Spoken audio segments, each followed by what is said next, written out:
Assalamualaikum warahmatullahi wabarakatuh. Kami dari kelompok 9 akan mempresentasikan tentang materi kelompok kami yang berjudul Pro Kontra Negara Islam Madinah. Assalamualaikum warahmatullahi wabarakatuh. Perkenalkan, nama saya Nisrina Rohmi Astuti, NIM 2011200099. Di sini saya akan menjelaskan pengertian negara secara umum. Secara umum, negara bisa dijelaskan sebagai bentuk organisasi dari masyarakat atau kelompok orang yang mempunyai kekuasaan mengatur hubungan dengan menyelenggarakan ketertiban dan menetapkan tujuan-tujuan dari kehidupan bersama. Menurut Kamus Besar Bahasa Indonesia atau KBBI, negara memiliki dua pengertian. Pertama, negara diartikan sebagai organisasi dalam suatu wilayah yang mempunyai kekuasaan tertinggi yang sah dan ditaati oleh rakyat. Menurut pengertian lain, negara adalah kelompok sosial yang menduduki wilayah atau daerah tertentu yang diorganisasi di bawah lembaga politik dan pemerintah yang efektif, mempunyai kesatuan politik, berdaulat sehingga berhak menentukan tujuan nasionalnya.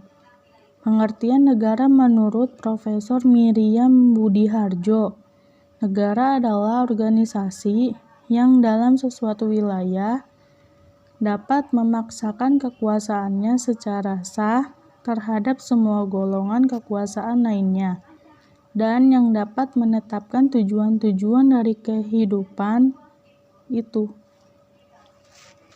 Cukup sekian, terima kasih. Wassalamualaikum warahmatullahi wabarakatuh.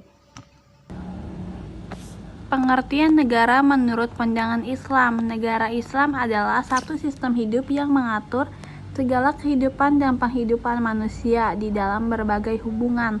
Maka agama tidak dapat dipisahkan dari negara, negara tidak dapat dilepaskan dari agama, dan negara Islam adalah negara yang bentuk pemerintahannya berdasarkan hukum Islam. Sebagai sebuah istilah telah digunakan untuk menggambarkan berbagai politik, sejarah, dan teori pemerintahan di dunia Islam.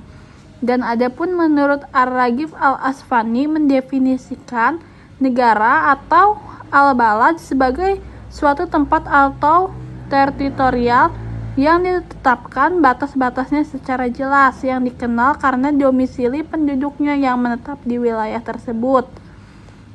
Dengan begitu, bahwa kehadiran negara sangat dibutuhkan guna mewujudkan keinginan dan kepentingan masyarakat itu sendiri. Misalnya, keinginan mendapatkan keadilan, kemaslahatan, kebebasan, dan lain sebagainya. Negara tersebut harus diorganisir oleh orang-orang yang memiliki kompetensi dalam bidang agama, bidang politik, bidang sosial, bidang pendidikan, dan lain sebagainya. Jika negara tersebut jatuh ke tangan pemimpin yang salah, maka negara itu pun akan hancur.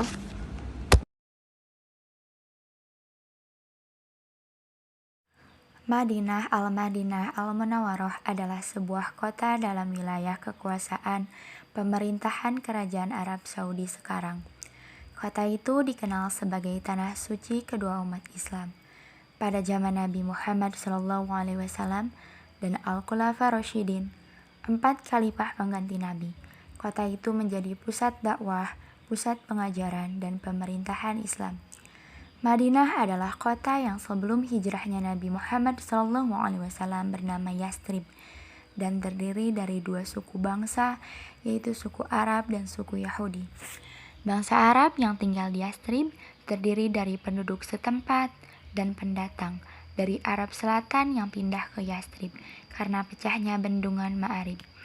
Arab pendatang inilah yang terkemuka di kalangan Arab Yastrib dan dikenal dengan suku Aus dan suku Hajraj. Di Yastrib tidak pernah ada seorang pemimpin dan suatu pemerintahan atas semua penduduk. Yang ada adalah pemimpin-pemimpin suku yang memikirkan kepentingan suku-sukunya masing-masing. Mereka saling bersaing dan berperang untuk menanamkan pengaruh di masyarakat.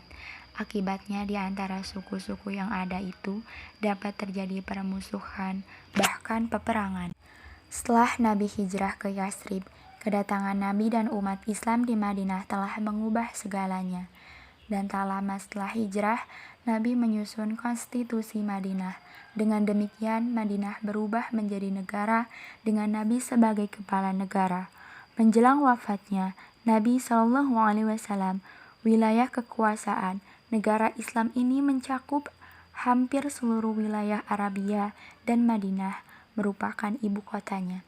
Selanjutnya, Nabi mempersaudarakan orang Islam Mekah dan Madinah berdasarkan ikatan akidah ukhuwah Islamiyah, dan pembentukan umat itu diartikan sebagai proklamasi terbentuknya negara Islam dengan Piagam Madinah.